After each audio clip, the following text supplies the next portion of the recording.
Top quality और consistent performance के लिए सिर्फ सिल्वर पंप नाम याद रखना। સુરતથી સમાચાર કે જ્યાં ટેક્સટાઇલ માર્કેટમાં આગ લાગી છે। શિવશક્તિ ટેક્સટાઇલ માર્કેટની અંદર આગ લાગતા મચી ગઈ છે દોડધામ। ફાયર વિભાગની 8 ગાડીઓ ઘટના સ્થળ પર પહોંચી ચૂકી છે। 555 દુકાન નંબરમાં આ આગ લાગી હોવાની વિગતો મળી રહી છે।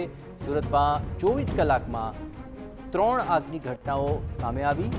આ આગમાં એક વ્યક્તિને ઈજા પહોંચી હોવાના પણ અહેવાલ મળી રહ્યા છે। જોકે કયા કારણોસર આગ લાગી તે હવે તપાસ થઈ રહી છે, પરંતુ 555 નંબરની દુકાનમાં આ આગ લાગી હતી અને આ જ ઘટનાને લઈને ત્યાં ફાયર વિભાગની ગાડીઓ પહોંચી ચૂકી છે અને આગ પર કાબૂ મેળવવા માટેના પ્રયત્નો થઈ રહ્યા છે।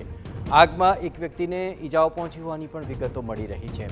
અત્રે ઉલ્લેખનીય છે કે છેલ્લા 24 કલાકની અંદર સુરતમાં અલગ અલગ જગ્યાઓ પર 3 જેટલી આગની ઘટનાઓ સામે આવી। અહીં આ દુકાનમાં જે આગ લાગી તે છે શિવશક્તિ ટેક્સટાઇલ માર્કેટની 555 નંબરની દુકાન।